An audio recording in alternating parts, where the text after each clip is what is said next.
अस्सलाम वालेकुम, आदाब, नमस्कार। परभणी न्यूज महानगर में आपके साथ शेख इफ्तिखार। वसंतराव नाईक मराठा कृषी विद्यापीठ परभणी 53व्या संयुक्त कृषी संशोधन विकास समिती 25 व विकसित कृषी संकल्प अभियान वनामकृवी परभणी व कृषी परिषद पुणे यांच्या संयुक्त विद्यमाने राज्यातील 4ही कृषी विद्यापीठांची 53व्या संयुक्त कृषी संशोधन विकास समिती 2025 चे आयोजन 29 ते 31 मे 2025 दरम्यान वनामकृती परभणी येथे करण्यात आले आहे। देशभरात दिनांक 29 मे ते 12 जून 2027 दरम्यानच्या विकसित कृषी संकल्प अभियान राबवले जाणार आहे। या दोन्ही समारंभाचे उद्घाटन 29 मे रोजी महाराष्ट्र राज्याचे मुख्यमंत्री माननीय नामदार श्री देवेंद्र फडणवीस यांच्या हस्ते होणार असून प्रमुख पाहुणे म्हणून महाराष्ट्राचे उपमुख्यमंत्री माननीय नामदार श्री एकनाथ शिंदे व उपमुख्यमंत्री माननीय नामदार श्री अजित पवार यांची उपस्थिती लाभणार आहे।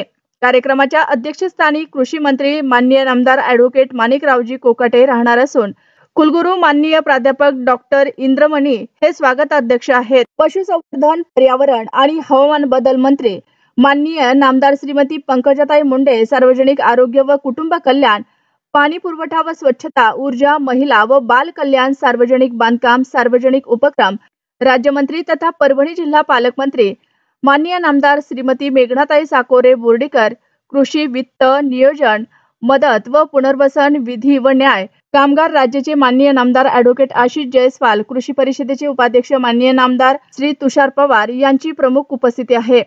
परभणी जिल्ह्यातील राज्यसभा सदस्य, लोकसभा सदस्य, विधान परिषद सदस्य, विधानसभा सदस्य व विद्यापीठाचे कार्यकारी परिषद सदस्य आदी मान्यवरांची उपस्थिती राहणार आहे।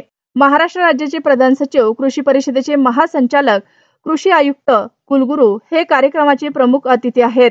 सर्व संचालक यांच्यासह जवळपास 300 शास्त्रज्ञ उपस्थित राहणार आहेत। महाराष्ट्रातील कृषी विद्यापीठांनी केलेल्या संशोधन शेतकरी बांधवांपर्यंत पोहोचवण्यासाठी महत्त्वाचा टप्पा मानल्या जाणाऱ्या बैठकीचे आयोजन दरवर्षी एका कृषी विद्यापीठात करण्यात येते। यावर्षी परभणी कृषी विद्यापीठास बैठक आयोजित करण्याचा मान प्राप्त झाला। विद्यापीठाच्या संशोधनाच्या माध्यमातून शेतकऱ्यांसाठी शाश्वतता निर्माण करण्यासाठी नवीन वाणांसह साधारणतः 247 तांत्रिक शिफारसी या बैठकीत मांडण्यात येणार आहेत। तसेच या माध्यमातून शेतकऱ्यांच्या अडचणींवर वैज्ञानिक दृष्टिकोनातून उपाययोजना सुचवण्यात येतात।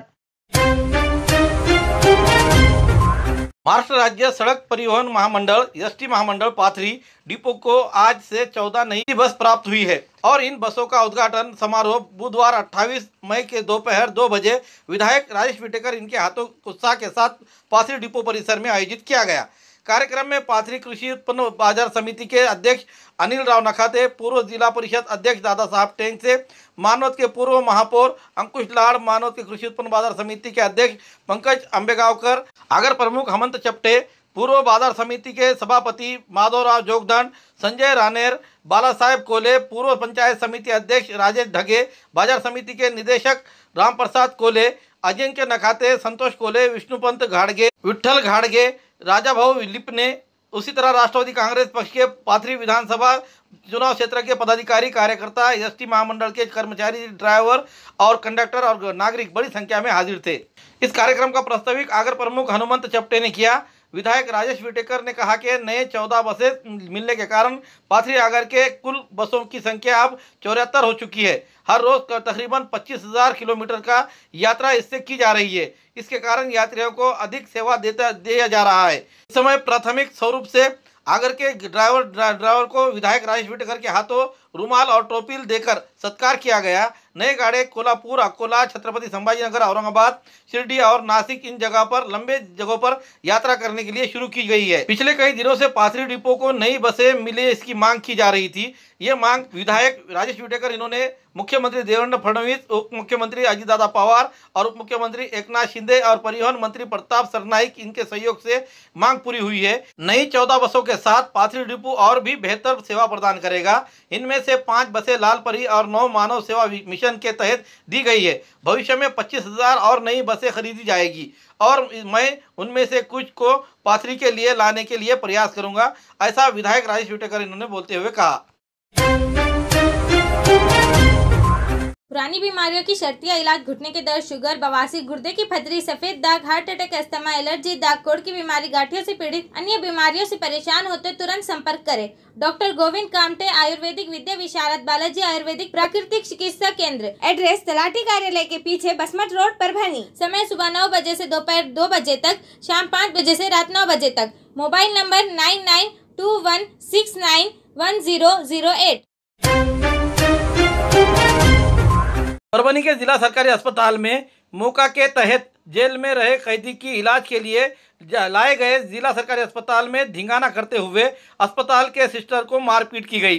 कैदी को जिला सरकारी अस्पताल में छोड़ने के लिए कारण को लेकर कैदी ने मेरा इलाज सरकारी अस्पताल में ठीक से नहीं करते हुए मुझे छोड़ दिया जा रहा है, ऐसा कहते हुए सरकारी अस्पताल के आईसीयू वार्ड में हंगामा किया और वहां के कांचे फोड़कर अस्पताल का नुकसान किया। इस मामले को लेकर के तहत कैद रहे हुए कैदी को पुलिस ने हथकड़ी क्यों नहीं लगाई, ऐसा प्रश्न निर्माण करते हुए जिन पुलिस वालों ने ड्यूटी में लापरवाही बरती है उन पर कार्रवाई की जाना चाहिए, ऐसी बात मीडिया से बोलते हुए सांसद संजय यादव इन्होंने क्या कहा, आइए जानते हैं उन्हीं के जुबान। इस मामले को लेकर नानलपेट पुलिस थाने में अब तक किसी प्रकार की कोई फिरियाद नहीं देने से मामला दर्ज नहीं किया गया है। अभी आगे क्या होता है ये आने वाला समय ही बताएगा। लेकिन जैसे ही सरकारी अस्पताल में यह मामला हुआ वहां पर भीड़ जमा हुई और उन कैदियों को जिस तरीके से उन्होंने अपने अपशब्द इस्तेमाल करते हुए सिस्टर पर हमला किया, वहां पर उन दोनों कैदियों के साथ किस तरह से सलूक किया गया और उनके जो परिजन थे वहां पर किस तरह से जमा हुए और पूरा हंगामा हुआ, इस पूरी सबकी झलकियाँ न्यूज़ परभणी महानगर के पास कैद हुई है।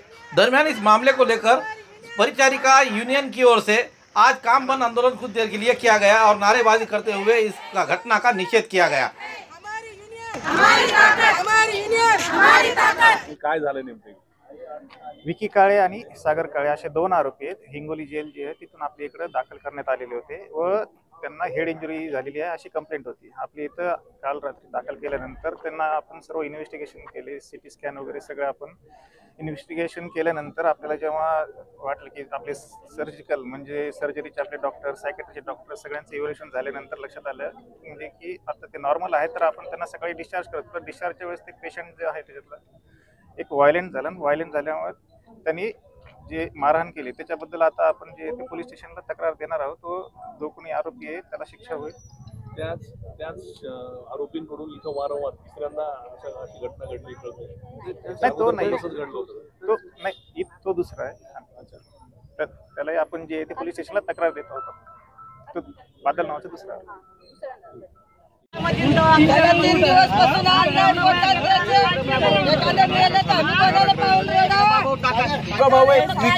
याचं नाव सागर काळे, माझं नाव विकी काळे। आम्ही पण PSI चे मुलं आहेत। पारधी समाजाचे असल्यामुळे आमच्यावर खूप अत्याचार केला। पारधी समाजात प्रशांत पाटील साहेबांना आमच्यावर खूप अत्याचार केला। त्यांनी आम्हाला लाकडानं मारले, एवढं टाके पडोस तर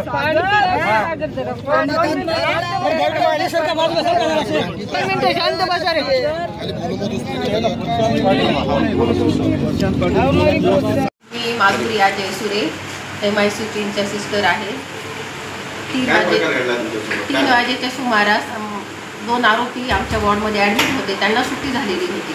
त्यांना सुट्टी झाली म्हणून मी त्यांना असं सांगितल्यानंतर त्यांनी आरडाओरडा करत दारापर्यंत आले आमच्या ICUच्या आणि तिथं त्यांनी काच फोडला। तिथला काच फोडून तिथं गोंधळ घालू लागले। तेव्हा मी तिकडून आमच्या वॉर्डच्या इकडून येऊन त्यांना सांगत होते की बाबा लागलेले आहे तर कॅज्युल्टीमध्ये घेऊन जा। तर त्या एका आरोपींनी सागर नावाच्या तर पोटामध्ये तो दूर होता, त्याच्या बेड्या घातलेल्या नव्हत्या हातामध्ये, त्यांनी पोटामध्ये माझ्या लाथ मारली आणि मी पडले। पोलीस प्रशासन होते, आमचे गार्ड होते, कर्मचारी होते, भरपूर लोक होते। आरोपीला बेड्या नव्हत्या घातलेल्या।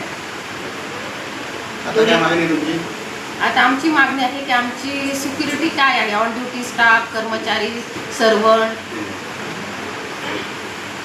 रात्री पण स्टाफ 2 असतात, सर्वंट 2 असतात, त्यांची जिम्मेदारी कोण घेणार आहे, काळजी कोण घेणार आहे, असेच वारंवार आघात होत असतील। त्यांना सिक्युरिटी, त्यांना प्रिझनर आरोपी वॉर्ड आहे हा सेपरेट करून द्या, तो ICU मध्ये तर खरं नाहीच पाहिजे।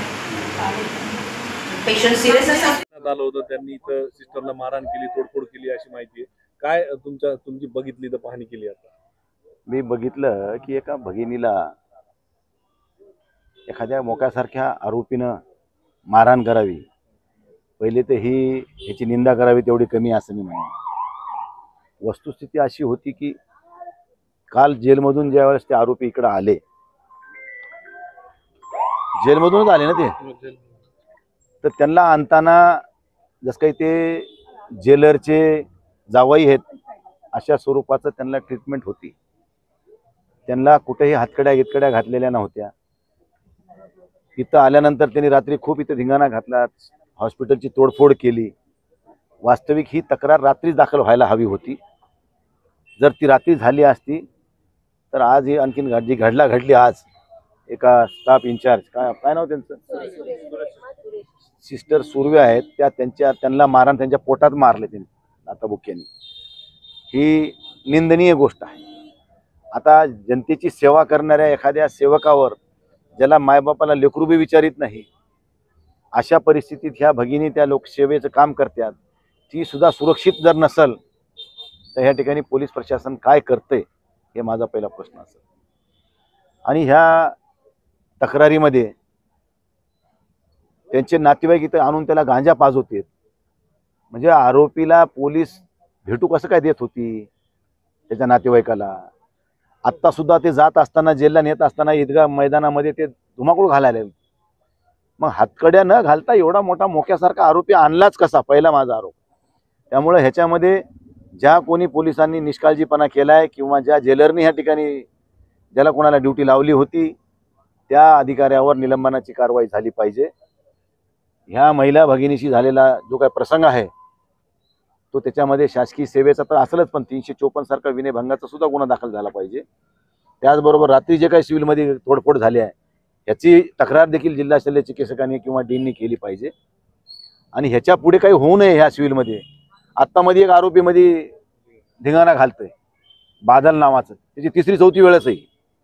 माझं एवढंच म्हणणं आहे की पोलीस प्रशासनाला, मी SP साहेबाला, गृहमंत्री उद्या येणार आहेत या ठिकाणी, की ह्या सिव्हिल हॉस्पिटलमध्ये एखादं चांगलं पोलीस स्टेशन उभा राहावं।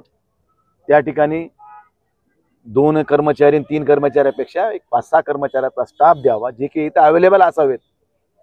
सिव्हिलमध्ये थोडा जरी काही इन्सिडेंट घडतंय त्यावेळेस त्यांनी तत्काळ त्या ठिकाणी पोलिसांनी कोणाच्या फिर्यादीची वाट न बघता अगोदर 2 काट्या घालायचं काम ह्या आरोपीला केलं पाहिजे, किंवा कोणी दंगेखोर असेल त्याचे लिहामुलाजा न करता त्याच्यावर दंडात्मक कारवाई सुरुवातीलाच करून मोकळं केलं पाहिजे। मी या मताचा आहे। त्यामुळे पोलीस प्रशासन ह्या ठिकाणी एक चांगल्या प्रकारची चौकी उभी करून ह्या ठिकाणी सेवेचं काम करणाऱ्या, मग भगिनी असतील, बंधू असतील, डॉक्टर असतील, या सगळ्यांच्या प्रोटेक्शनसाठी ह्या ठिकाणी सिव्हिल हॉस्पिटलमध्ये एक चांगलं, रुग्णालयामध्ये एक पोलीस स्टेशनची चौकी सशक्त अशी, पुन्हा उगाच नावाला 2 कोणी दिलेत, एक जाते फिरायला, कधीतरी एखादा आले की ते पंचनामा करायला येत नाही, त्याला बोलवावं लागतंय, ही शोकांतिका आहे। परिपूर्ण अशी एक पोलीस चौकी सिव्हिल हॉस्पिटलमध्ये आता भविष्यासाठी होणं काळाची गरज आहे। कारण लोक आता बऱ्याचशा नशेच्या आहारी जाऊन बऱ्याच काही गोष्टी करायला लागलेत। ह्या गोष्टीला आळा घालायचा असेल तर चांगल्या प्रकारची शिस्त लावणं आता ही पोलीस प्रशासनानं या सिव्हिलमध्ये थोडा पुढाकार घेणं काळाची गरज आहे असं मला या निमित्तानं वाटतं। जेलमधून हे 2 मुख्याचे आरोपी बाहेर येतात, सिव्हिलमध्ये येतात, इथून जाताना इथं धिंगाणा करतात, रस्त्यावर धिंगाणा करतात। जेलचं प्रशासन कुठं आहे किंवा पोलीस प्रशासन कुठं आहे असा प्रश्न पडतो। जेलच्या प्रशासनानं, जेलरने एक गार्ड लावून दिलाय, गार्डनी जेलमधून आरोपी बाहेर आणलेत। आणताना त्या पोलिसांनी ही काळजी घ्यायला हवी होती की त्यांना परिपूर्ण असं हातकड्या, समजा जर मोक्यासारखा आरोपी असेल तर त्याला हातातच नाही तर पायात सुद्धा बेड्या घालून आणायला पाहिजे होत्या, किंवा 2 पोलिसाच्या आणि 4 पोलिसाच्या भरोशावर नाही, एखादा बंदूकधारी 2 गार्ड घेऊन आणि 4-2 आणखीन कर्मचारी घेऊन ह्या आरोपीला गाडीत आणायला पाहिजे होतं आणि गाडीतच न्यायला पाहिजे होतं, जेणेकरून कुठेही त्रास होता कामा नाही। परंतु अशा प्रकारचा काळजी घेण्यात आलेली नाही। त्यामुळे ह्या सेवेमध्ये ज्याने कोणी निष्काळजीपणा केलाय त्याच्यावर कारवाई झाली पाहिजे, मी अशी मागणी करतो। खूबसूरती का राज डॉक्टर हाशमी के पास। बालों का झड़ना, चेहरे के दाग व धब्बे, दीगर समस्याओं का इलाज हमारे पास। हमारे अपने बनाए हुए प्रोडक्ट 100% नेचुरल कुदरती तौर पर इलाज बगैर किसी साइड इफेक्ट के साथ पूरी तरह से कुदरती व खालिश प्रोडक्ट्स आपके सामने बनाए जाएंगे। हमारे खुद के बनाए हुए प्रोडक्ट शिकाकाई, रीठा, आंवला, मेथी, गुड़हल के फूल, भिंगराज, एलोवेरा के जरिए हर्बल ऑयल वो हर्बल शैम्पू बालों का झड़ना व डैंड्रफ को खत्म करने के साथ सर की खुजली को खत्म करे। पतले बालों का इलाज फायदेमंद है, साथ ही बालों को लंबा, घना और खूबसूरत बनाए। चेहरे के दाग, धब्बे, कील, मुहासे, रूखी त्वचा वो चेहरे की झुर्रियां खत्म करे, साथ ही चेहरे को खूबसूरत बनाता है। खूबसूरती का राज डॉक्टर हाशमी के पास। हमारे पास ऑयल मशीन है जिससे हम आपकी लाए गए खोपरा, कलौंजी, बादाम व अन्य सामग्री का तेल निकाल कर देंगे आपके सामने। एड्रेस डॉक्टर हाशमी मिनाज, खान साहब बिल्डिंग के पीछे, दरगाह रोड, परभनी। 8421522947 8669131304। मिलने का समय सुबह 9 बजे से दोपहर 2 बजे तक और शाम 5 बजे से रात 9 बजे तक। हमारी न्यूज आपको किस तरह पसंद आ रही है इसके बारे में लाइक करें, शेयर करें, कमेंट्स करें। अब तक हमारे चैनल सब्सक्राइब नहीं किया तो सब्सक्राइब जरूर करें, साथ ही साथ बेल आइकन का बटन जरूर दबाएं और फेसबुक पर भी हमें फॉलो करें। Subscribe now and press the bell icon. Never miss an update.